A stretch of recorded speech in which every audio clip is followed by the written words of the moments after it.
एक कथानक आता है हमारे आगम में, मुनिराज का नाम तो नहीं आता, चषी के मुख से सुना था कि 7 बार दीक्षा छेदी उन्होंने।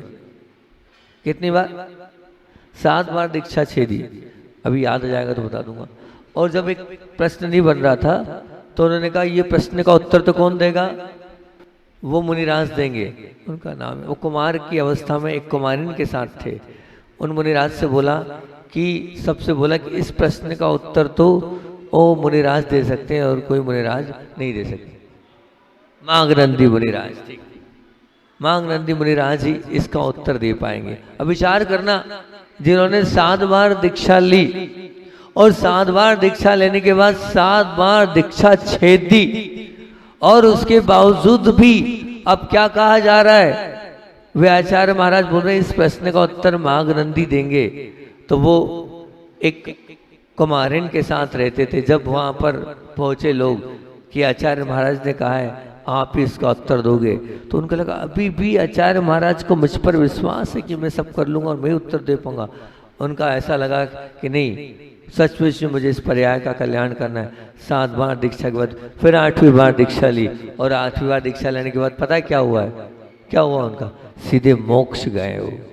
ऐसा सुनने में आता है, ये आगम ग्रंथ है। इसका मतलब क्या है कि ऐसी गलती अगर हम चाहें तो निश्चित रूप से सुधार सकते हैं। हमारे पास सपने के पंख तो है, किंतु परंतु उसके माध्यम से हम यदि पवित्रता और प्रसन्नता के आसमान में उड़ते चले जाएंगे तो सब कुछ हम अच्छा करते चले जाएंगे। जिनके पास मन को सुधारने के अनुभव हैं और जिन्होंने मन को सुधारा है, ऐसे लोगों के साथ अगर आप उठेंगे बैठेंगे तो चमत्कार होगा। और वो चमत्कार ऐसा होगा कि कल्पनातीत चमत्कार होगा। और निश्चित रूप से आप मान के चलना, कालुषित हो चुके मन को सुधार लिया तो हमारा अनंत भविष्य उज्जवल होता चला जाएगा। पर आपको सुधारना होगा और करेक्ट, जब भी गलतियां हो उन गलतियों को सुधारने के लिए अपने मन को तैयार करना होगा। और सबसे अच्छी बात तो एक मैं बताता हूं, मुझे बड़ा अच्छा लगता है जब इस बात को मैं पढ़ता हूं, समझता हूं, तो आश्चर्यचकित हो जाता हूं कि आगम में कितनी अच्छी बात लिखी, कितनी अच्छी बात कही। और इस बात को पढ़कर आप लोगों को सोचना चाहिए कि क्या आचार्य महाराज ने बोल दिया। बोले 12 तप होते हैं। कितने होते हैं? 12 तप होते हैं। आप ने सुने होंगे 12 तप, नहीं सुने? नहीं सुने? सुने। अनशन, अमोदर्य, वर्ती परिसंख्यान, रस त्याग, है ना, काय क्लेश, ये 6 तप बा है जिसमें दुनिया देखती है। ठीक है ना? उपवास दुनिया को दिखता है, 6 रस का त्याग दुनिया को दिखता है, विधि लेके निकलते हैं दुनिया को दिखती है, रस, है ना, और भी जो रस पर काय क्लेश किया दुनिया को दिखता है। लेकिन 6 अंतरंग तप भी हैं। उसमें सबसे पहले अगर बात आती है तो सबसे पहले बात काय की आती है? तो कहते हैं प्रायश्चित। सबसे पहला तप कौन सा है? प्रायश्चित। मतलब आप विचार करना, जब भी आप गलती करने के बाद आप उस गलती को स्वीकार करोगे तो वो गलती स्वीकार करना प्रायश्चित तप है। क्या है? आप तपस्वी बन जाओगे। अगर अपनी गलती को एक्सेप्ट कर लोगे, उसको करेक्ट कर लोगे, उसको सुधार लोगे तो आप तपस्वी बन जाओगे। एक तो गलती करो, और गलती करने के बाद क्या करना है? गलती को सुधारने वाला क्या है? पापी नहीं, पुण्य आत्मा। ये मैं नहीं कह रहा हूं, आचार्य महाराज कह रहे हैं। मतलब प्रायश्चित लेने वाला, प्रायश्चित मांगने वाला तपस्वी होता है। हाँ, 12 तप में सबसे पहले अंतरंग तप में प्रायश्चित तप को रखा है। अगर आपसे गलती होती है आप करेक्ट करो। करेक्ट करने की वो जो श्रृंखला है, उस श्रृंखला से आप तप से जुड़ जाओगे। और निश्चित में बार बार अपने प्रवचनों में एक बात रिपीट करता हूँ कि कर्मों के संवर, मतलब कर्मों के रोकना और कर्मों के निर्जरा का अगर कारण दिया है तो क्या दिया? तपसा निर्जरा च। मतलब तप के माध्यम से कर्मों की निर्जरा भी होगी और कर्मों का रुकना भी होगा। दोनों काम एक साथ होंगे। और तप में प्रायश्चित सबसे सुंदर उपाय, सबसे अच्छा उपाय। तो भैया हम अपने आप को करेक्ट करते चले ना। हम अपने आप को चेक करते चले ना, हम अपनी गलती को पकड़ते चले ना, हमने कौन से ऐसे अनर्थ किए, हमने कौन से ऐसे पाप किए, हमने कौन सी ऐसी गलतियां करी, उनको हम देखते चलें। हाँ, अगर हम देखते चलेंगे और उन पापों को पकड़ते चलेंगे तो निश्चित मान के चलना वो जो पाप हमने किए, वो जो गलतियां हमने किए, जो अनर्थ हमारे माध्यम से हो गए, उन अनर्थों को हम अगर पकड़ लेंगे तो निश्चित मान के चलना हमारा जीवन ऊपर उठ जाएगा। कहते वन टीयर इज एनफ, एक आंसू की बूंद काफी है। अगर आपने कुछ गलत कर लिया है तो, अगर आपसे कुछ गलती हो गई है, अगर आपने अपने पूर्व जीवन में कोई पाप कर लिया है तो, अगर आपने पूर्व जीवन में कुछ ऐसी गलती कर ली है जिसे आप स्वयं जानते हैं, दुनिया नहीं जानती, लेकिन आप तो जानते हैं, और आप जानते हैं तो निश्चित रूप से ये आपके माध्यम से हुई है। तो हमें निश्चित रूप से पवित्र मन ही पवित्र आत्मा बनने की सामर्थ्य रखता है। और अगर पवित्र आत्मा आपको बनना है तो पवित्र मन बनाना होगा, और पवित्र मन वही बनता है जो अपने आप को प्रायश्चित के माध्यम से शुद्ध बना ले, जो अपने आप को पवित्र बना ले, जो अपने आप के पापों को स्वीकार कर ले, जो अपने पापों को निश्चल रूप से जैसा एक बच्चा बताता है ऐसा बता ले। मैं तो कहता हूँ कि हम इसीलिए भटक रहे हैं। हम क्यों भटक रहे हैं? हम क्यों भटक रहे हैं? हम क्यों नहीं भगवान बन गए? हम भगवान इसीलिए नहीं बन पाए क्योंकि हमने पाप किए और पाप करने के बाद स्वीकार नहीं किया। अगर हम पाप को स्वीकार कर लें तो निश्चित रूप से वो ताकत, वो हैसियत, वो सामर्थ्य हमारे अंदर भी आ जाएगी और हम भी भगवान के बाजू में बैठने की सामर्थ्य अपने अंदर लाएंगे। लेकिन क्या करना होगा? Correct it. अपने पापों को सुधारना होगा, अपने पाप को प्रक्षालन करना होगा। अपने पापों के लिए हमारे अंतरंग से ये वेदना होनी चाहिए कि सच में मैंने पाप किया है, मैंने गलती की है, मेरे माध्यम से अनर्थ हो गया है। और वो तभी हो पाएगा जब हम चेक करें। किसको चेक करें? अरे बोलो ना। नहीं, हमारी आदत चेक करने की दूसरों को है। अच्छा, आप रानी आंटी बोल रही कि अपने आप को चेक करो, बहुत अच्छी बात है। कि वैसे तो अपने आप को चेक करके चेंज होना चाहिए, लेकिन अपने आप को चेक नहीं करते हैं। हम तो दूसरों को चेक करते हैं कि दूसरा कितना पाप कर रहा है, दूसरा कितना अनर्थ कर रहा है, दूसरा क्या क्या कर रहा है। नहीं, मैं आपसे फिर कह रहा हूँ, हमें अपने आप को चेक करना है और हमें अपने आप को चेक करके चेंज होना है, तभी हमारा जीवन उत्कृष्ट और महान बन सकता है। नहीं तो हम हमेशा अपने जीवन में परेशान रहेंगे, हमेशा अपने जीवन में पाप की श्रृंखला से जुड़ते चले जाएंगे, अनर्थों के साथ हमारा जीवन आगे बढ़ता चला जाएगा। हम चेक करें और अपने आप को अपडेट करें, अपनी गलतियों को स्वीकार कर लें। वो व्यक्ति महान होता है जो अपने पापों का प्रक्षालन करता है, जो अपने पापों को स्वीकार करता है, जो अपने पापों को बताता है, जो अपने पापों को कहता है, वो व्यक्तित्व तो बहुत महान होता है। आचार्य श्री जी कहते थे, छोटी सी भी गलती हो जाए, लेकिन उस छोटी सी गलती को भी आप बड़ी बताओ। छोटी सी भी गलती हो जाए, उस गलती को आप बड़ी बताओ, निश्चित मान के चलना आपका पाप यहीं धुल जाएगा, आपका पापों का प्रक्षालन यहीं हो जाएगा अगर आपने उस गलती को स्वीकार कर लिया तो। एक साधु के, मैंने ये कहानी शायद पिछली बार चातुर्मास में सुनी थी, फिर याद आ गई, फिर सुना रहा हूं। एक साधु के पास दो लोग पहुंचे और दोनों लोगों ने अपनी अपनी बात रखी।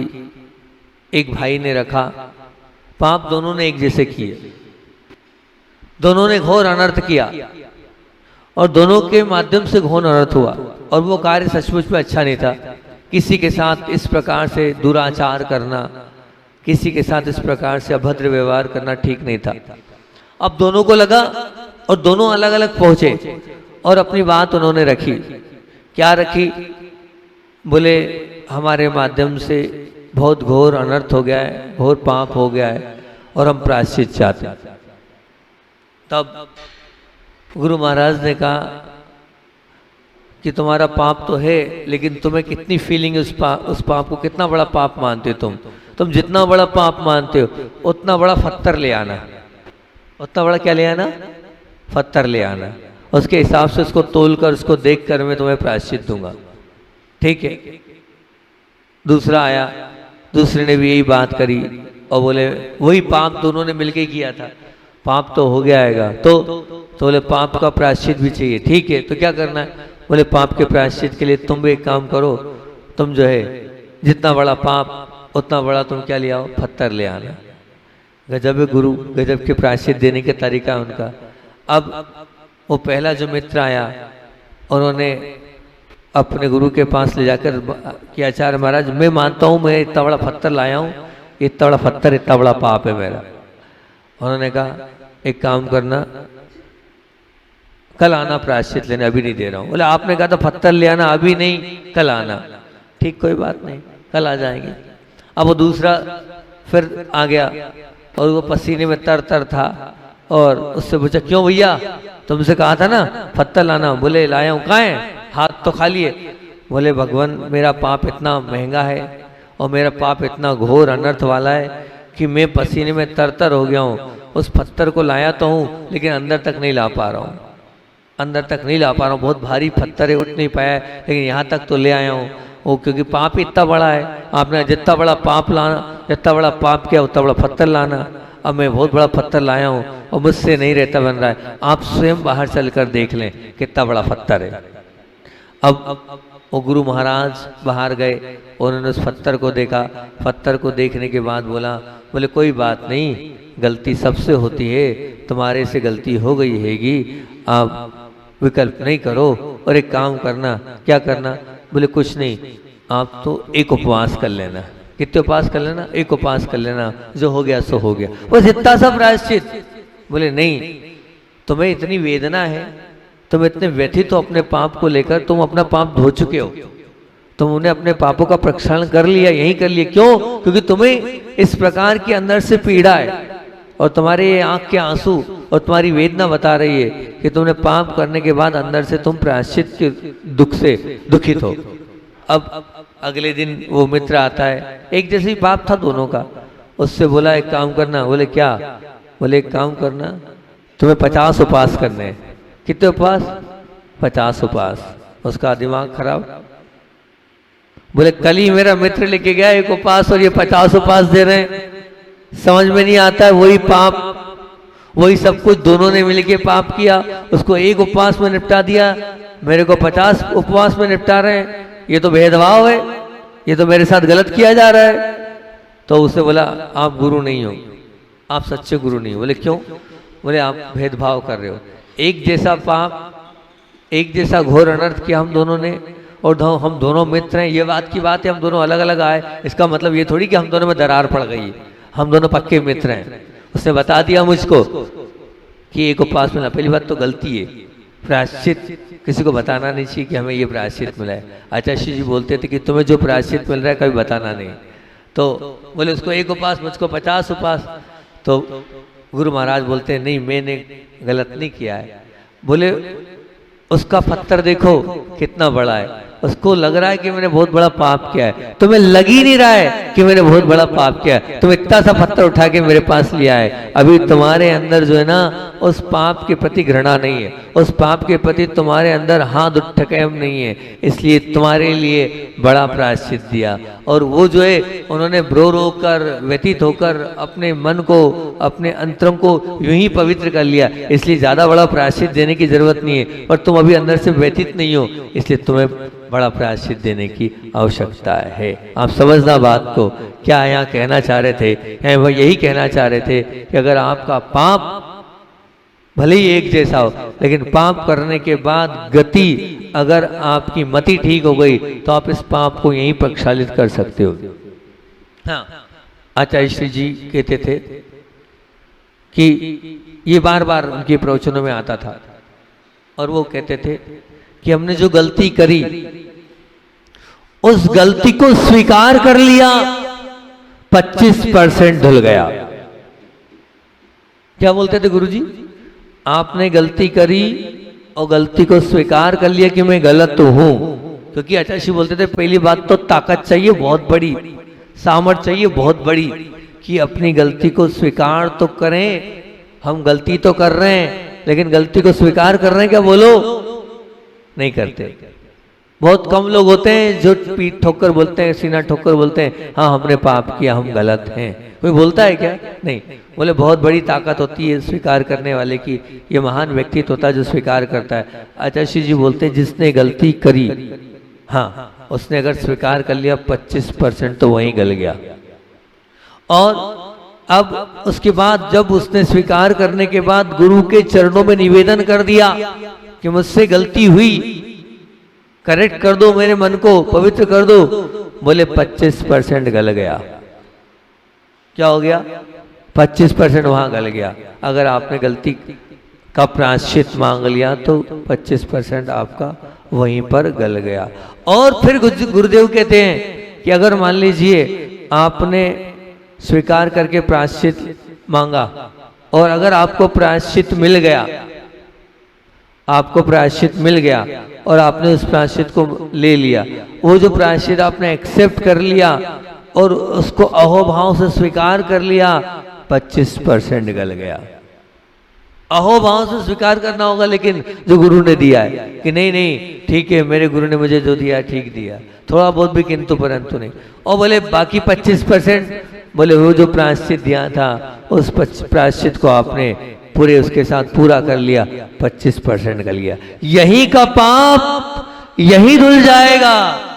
कैसे? लेकिन स्वीकार करना होगा, मानना होगा और उस पाप को बताना होगा। उस पाप को बताकर आप निश्चित रूप से उससे अपने जीवन को प्रक्षालित और महान बना सकते हो। लेकिन ये प्रक्रिया कब होगी? जब आप एक्सेप्ट करोगे, जब आप बताओगे, जब आप स्वीकार करोगे, जब अपने आप को आप कहोगे कि मैंने किया है। और ऐसा कोई भी नहीं है इस पूरे परिसर में, चाहे मैं हूं चाहे कोई, ऐसा कोई नहीं है जिसने अपने जीवन में गलतियां नहीं करी। ऐसा कोई नहीं है कि जो शुद्ध सात्विक और एकदम दूध का धुला हो। हाँ, पवित्र मन वाले बहुत कम लोग हैं। 100% पवित्र तो कोई भी नहीं है। अगर 100% पवित्र होता ना तो भगवान के बाजू में बैठ जाता। अब उन पापों के माध्यम से अपने जीवन को आप ऊपर उठा सकते हो। अरे महाराज, उन पापों के माध्यम से बिल्कुल, जो तुमने गलत किया उसी से तुम ऊपर उठ सकते हो। क्यों? पूर्व कर्म का उदय था, हो गया हो गया हो गया। लेकिन उन पापों के माध्यम से, उन गलतियों के माध्यम से ऊपर कैसे उठ सकते हो? बस बालकवत उसको स्वीकार कर लो, बालकवत उसे गुरु चरणों में आकर बता दो। जब बालकवत आप सब कुछ बता दोगे तो निश्चित मान के चलना वही पाप पुण्य का कारण बन जाएगा। वही गलतियां हमारे जीवन को ऊपर उठाने के लिए कार्यकारी हो जाएगी। लेकिन स्वीकार करना होगा, तभी तो आप अपने आप को पवित्र बना पाओगे। लेकिन हम ऐसा सोचते हैं, क्या सोचेंगे हमारे गुरु कि हम इतने, हमने ऐसा कर लिया, हमने वैसा कर लिया, उनके सामने हमारी क्या इज्जत रह जाएगी, वो हमारे विषय में क्या विचारधारा बनाएंगे, वो हमारे विषय में क्या सोचेंगे। अरे ध्यान रखना, निश्चित मान के चलना। मैं आपको बता रहा हूँ, मैंने बहुत बार देखा है और ऐसा देखा है, जिन्होंने पाप स्वीकार किया, जिन्होंने गलती स्वीकार करी, उस पर पूज्य गुरुदेव की गुरु कृपा और अधिक रही, और अधिक रही। क्योंकि जब गुरुजी के पास निकटता से रहते थे हम, तो बहुत सारी बार देखता था मैं, किसी ने कुछ गलती करी है, उस गलती को एक्सेप्ट करके स्वीकार किया है, स्वीकार किया है और प्रायश्चित लिया। प्रायश्चित लेते ही आचार्य श्री जी अगले दिन उसके पड़गान में चले जाते थे। मुझे समझ में नहीं आता था। अब वो तो मुझे दिखता था कि मतलब क्या हो रहा है क्या नहीं हो रहा है, सामने आजू बाजू में तो दिखता तो था, पर मैं गुरुजी की वो देखता था अनुकंपा कि देखो, एक तो सामने वाले ने गलती करी, सामने वाले ने गलत किया, और गलत करने के बाद गुरुदेव उसका क्या स्थितिकरण कर रहे हैं, क्या उपगोहन कर रहे हैं। क्यों कर रहे हैं? क्योंकि आपने बालकवत गुरु के चरणों में सब कुछ स्वीकार किया, सब कुछ बताया और अपने आप को पवित्र बनाने की इस महती प्रक्रिया से जुड़े। आचार्य श्री ने कहा बहुत ताकत चाहिए, बहुत हिम्मत चाहिए। वही जानता था उसका पाप, मैं थोड़ी जानता था, मेरे पास थोड़ी अवधि ज्ञान है, मेरे पास थोड़ी मनोपरे ज्ञान है कि मैं उसके पाप को जानता हूं कि वो क्या है। ना ही मेरे पास कोई ऐसा निमित्त ज्ञान है कि उसको अगला पिछला क्या जान पाऊं, लेकिन उसने सब कुछ एकदम स्पष्ट रूप से कोरे कागज की तरह उसने सब कुछ बता दिया कि ये लिखा है, ये मैंने किया, ये स्वीकार किया है। जब वो व्यक्ति इतना प्योर बनने को तैयार है तो फिर मैं क्यों पीछे हटूं, मैं भी उसका समर्थन करूंगा और मैं भी अपनी सील लगाकर उसको आशीर्वाद दूंगा। और आशीर्वाद गुरुदेव देते थे और गुरुदेव पूरा पूरा स्थितिकरण और उपगोहन करते थे। लेकिन ऐसा सच्चा श्रावक भी तो चाहिए, ऐसा सब कुछ बताने वाला भी तो चाहिए। बहुत सारे लोग आते हैं और आधी अधूरी बात बताते हैं। अब जब आप आधी अधूरी बात बताओगे तो कहां से आप किसको धोखा दे रहे हो, आप किसके साथ छल कर रहे हो? आप देव शास्त्र गुरु के साथ कपट कर रहे हो। आपको देव शास्त्र गुरु के साथ छल कपट नहीं करना चाहिए। वहां तो बिल्कुल ऐसा छोटे को भी बड़े में, अच्छा बोलते थे छोटा भी हो जाए तो अब बड़ा करके बताओ।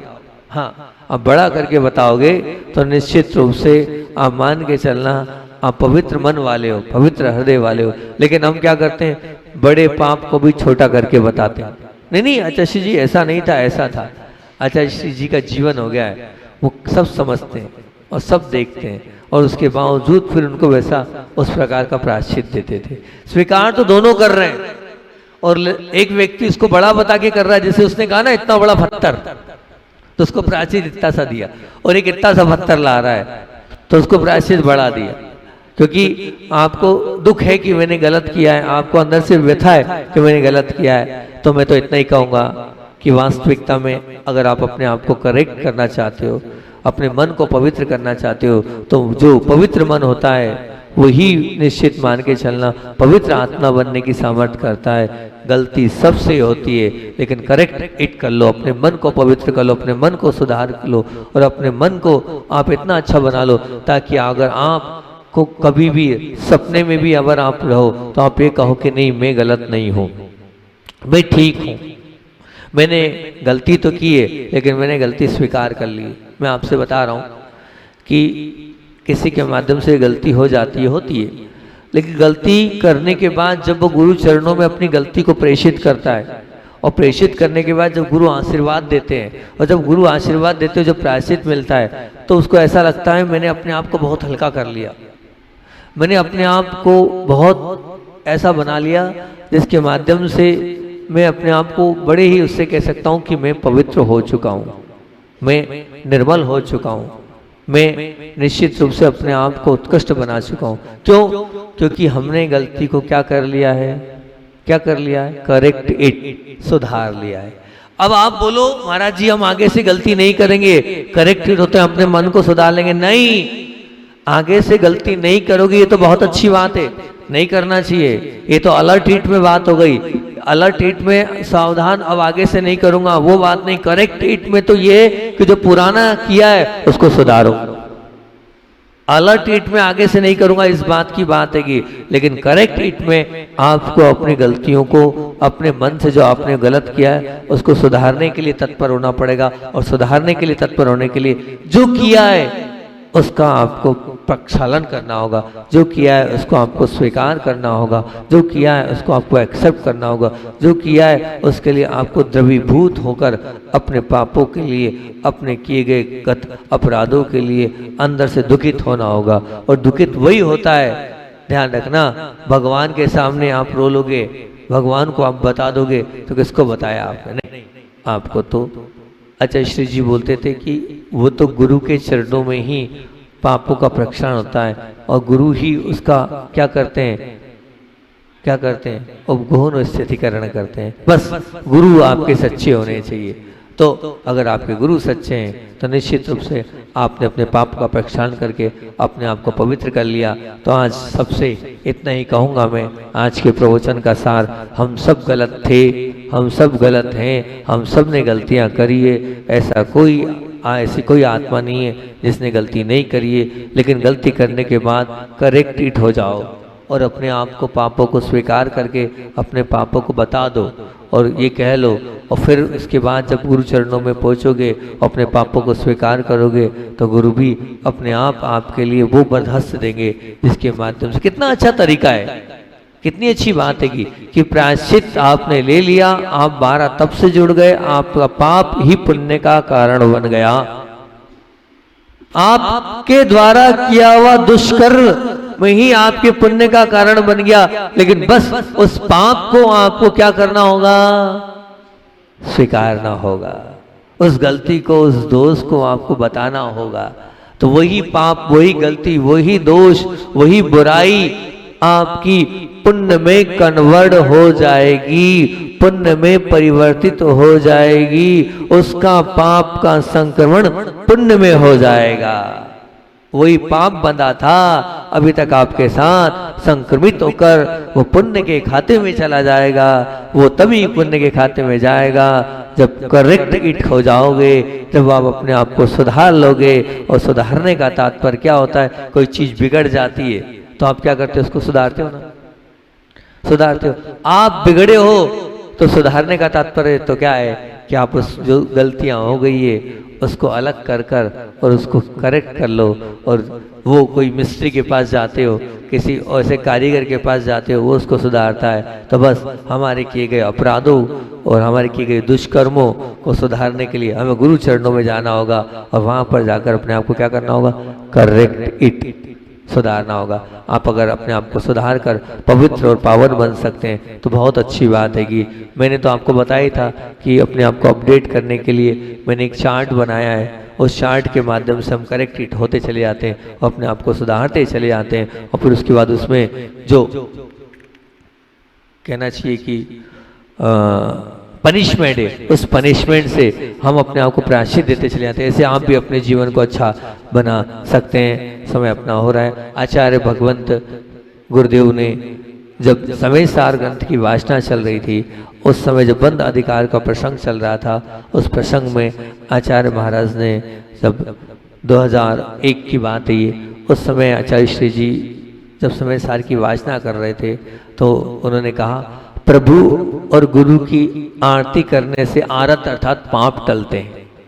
और जिसकी आरती की जा रही है यदि वो व्यक्ति राग करता है तो कर्ज को लाद लेता है, आरत उसके पलते चले जाते हैं। इसलिए उन्होंने कहा आरती का मतलब ये मत समझना कि प्रभु और गुरु की आरती। उन्होंने बड़ी अच्छी बात बोली, जब जब आपकी प्रशंसा हो, जब जब आपके लिए ताली बजाई जाए, जब जब आपके लिए वाह वाह हो, उस समय अगर तुम उस आरती से प्रभावित नहीं होते हो और उस समय तुम ये बोल दो कि भैया जो कुछ अच्छा है वो किसका है? मेरे गुरु का है।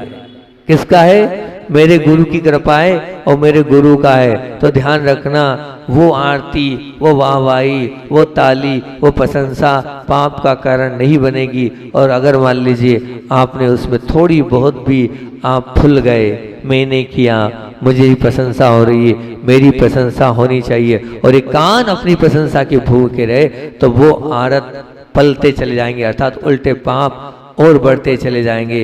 इसलिए उन्होंने आचार्य श्री जी ने कहा, जब भी आपकी प्रशंसा हो तो आचार्य ज्ञान सागर जी महाराज जी हमेशा कहते थे अपने गुरु पर डालते चले जाना। तो आप भी ध्यान रखना, जब भी आपकी प्रशंसा हो तो जो आपके अपने बड़े हैं, जो आपके अपने गुरु हैं, जो आपके अपने उपकारी हैं, उन पर आप डालते चले जाओगे तो आपकी वो आरती पुण्य का कारण बन जाएगी, नहीं तो वही आरती आपके पापों का कारण बन जाएगी। कहीं ऐसा ना हो कि आपकी प्रशंसा आपकी जान ले बैठे, ऐसा कार्य मत करना। अपनी प्रशंसा हो और आप गुरु पर डालते चले जाना। इन्हीं भावना से बोलिए आचार्य वन विद्यासागर जी महामुनि राज जी की जय।